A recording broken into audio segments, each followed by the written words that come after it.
Hey, so I'll make this very quick. This is gonna just go over stuff with Tim Ballard recently. So we've heard from a lot of people.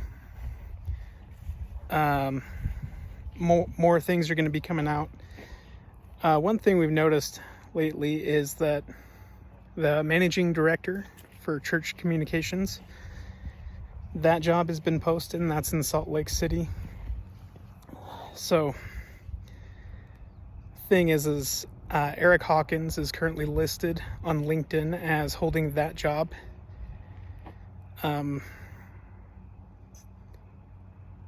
But it going up, maybe newsworthy.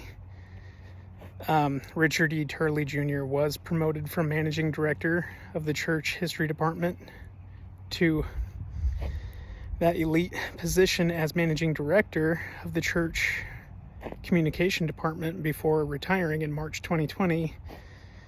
He is now commissioned to write an official biography of Joseph Smith for the church. So we know that was just announced recently as well. So it's noteworthy. It's turnover. People are shifting over to other responsibilities, or where things handled the way they should have been. This, I think we need to understand, is we already know that there was hostilities from Vice. They didn't portray the story honestly. They were very misleading, saying in a public rebuke from the church. That's not what it was at all. Request for comment is not a public rebuke. However, 3 days ago, Jimmy Rex, he has the Jimmy Rex Show. He has a podcast and YouTube channel. He did a video discussing his feelings about Tim Ballard and OUR. And he's been on those ops. And he gave some really good perspective. His view on situations, I thought maybe perhaps there's nothing super serious. However, being in a lot of those positions, you see that's a hard place to be in. Especially when you have to put in a cover and have a cover wife or whatever, and not sure what you're exposed to and who's still around and who's watching and how far do things have to go, and what kind of temptation comes in for someone in a circumstance like that, what kind of justification or anything. And perhaps there was nothing, but there's people who seem to think that they took it further than they wanted to, or that possibly had to. And that's very difficult. How does being in circumstances with that kind of stuff work on the human mind with somebody like us, from the church, wholesome as you can get, right? Well, I mean, I've gone through sex offender training and all that stuff. My first person I helped with was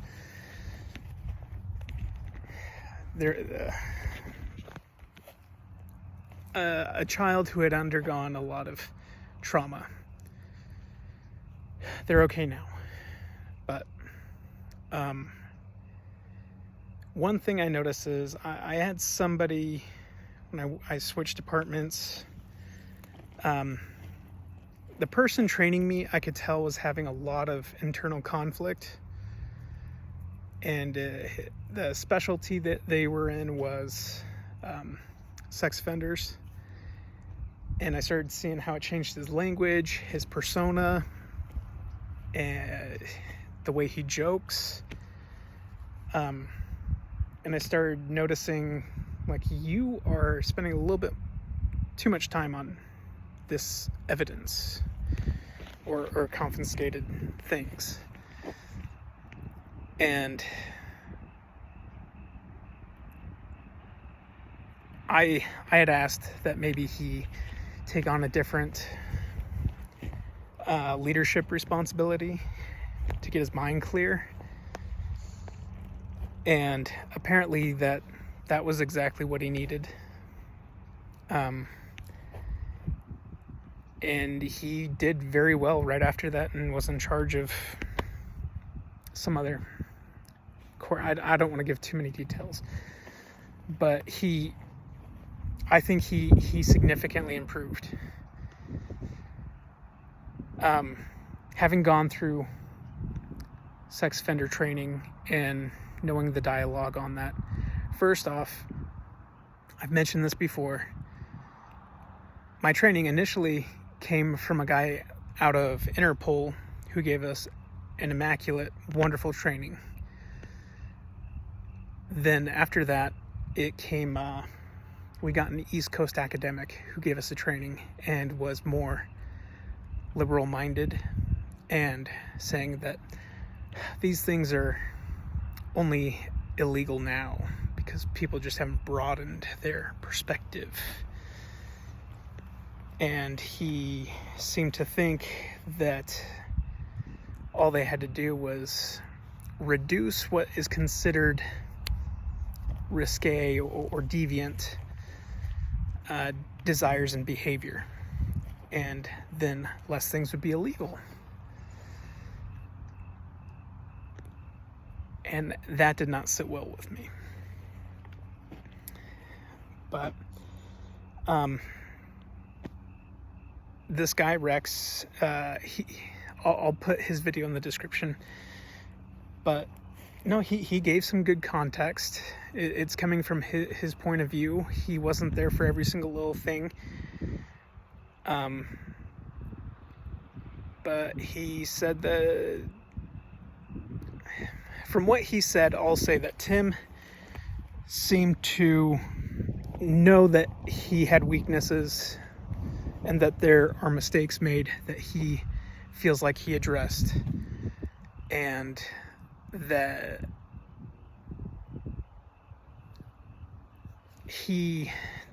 undergoing such things, that he went through the least destructive way he possibly could.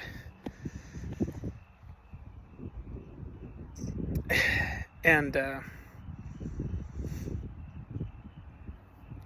I get it. I mean, I'm not sure to what level this guy in the video, Rex, he mentions to what level he says full on everything. And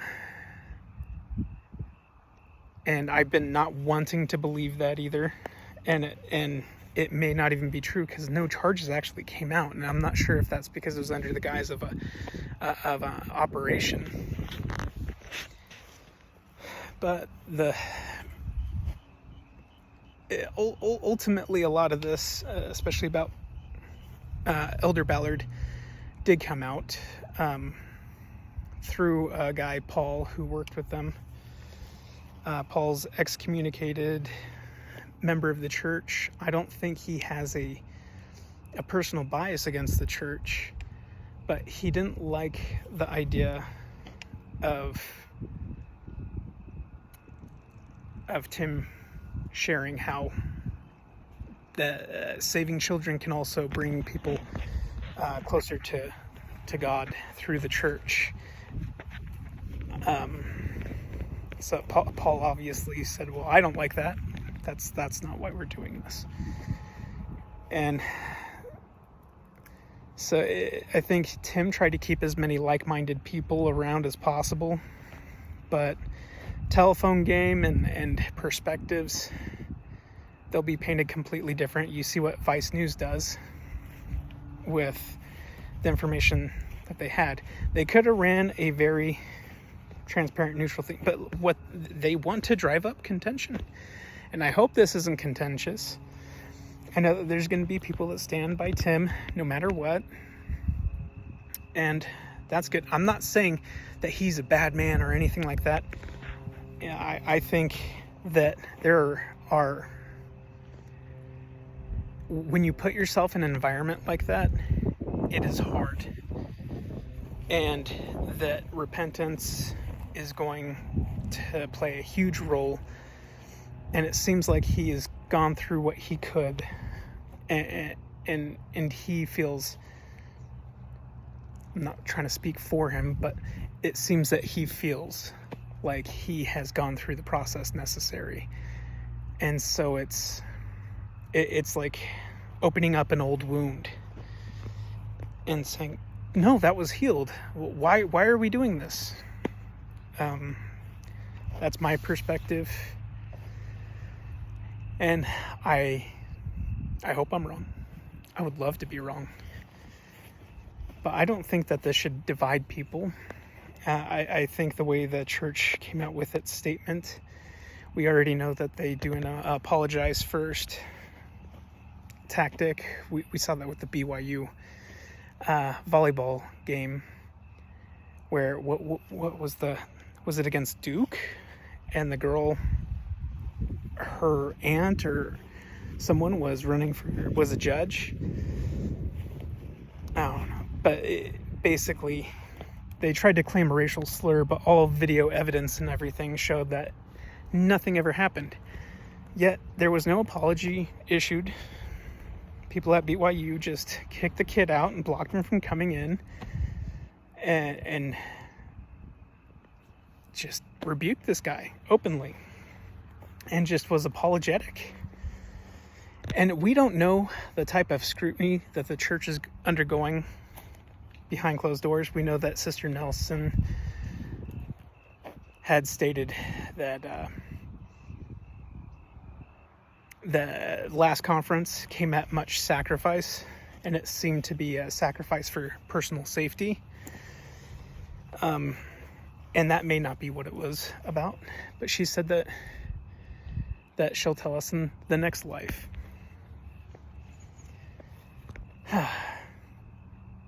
And I don't think that's too far off.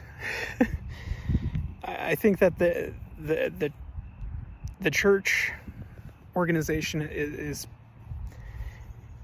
is doing the best it can in the world that it's in.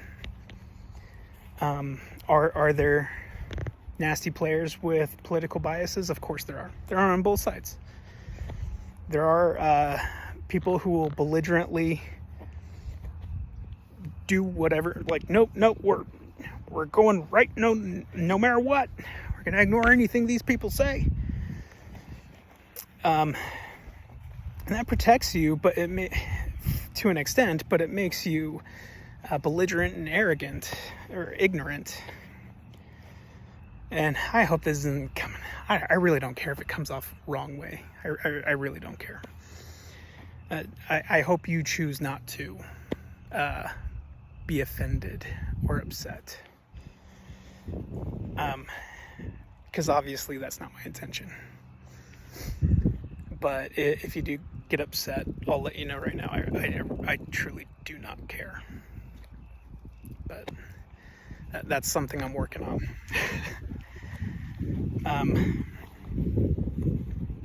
But Tim, I think he did some stuff, worked it out as best he could. He's been transparent with his wife. Or is it that he worked out 80-90% of it and withheld a small percentage? I know when I was a missionary in Utah, I gave talks, and every now and again I'd have somebody come down. I had one guy, BYU everything.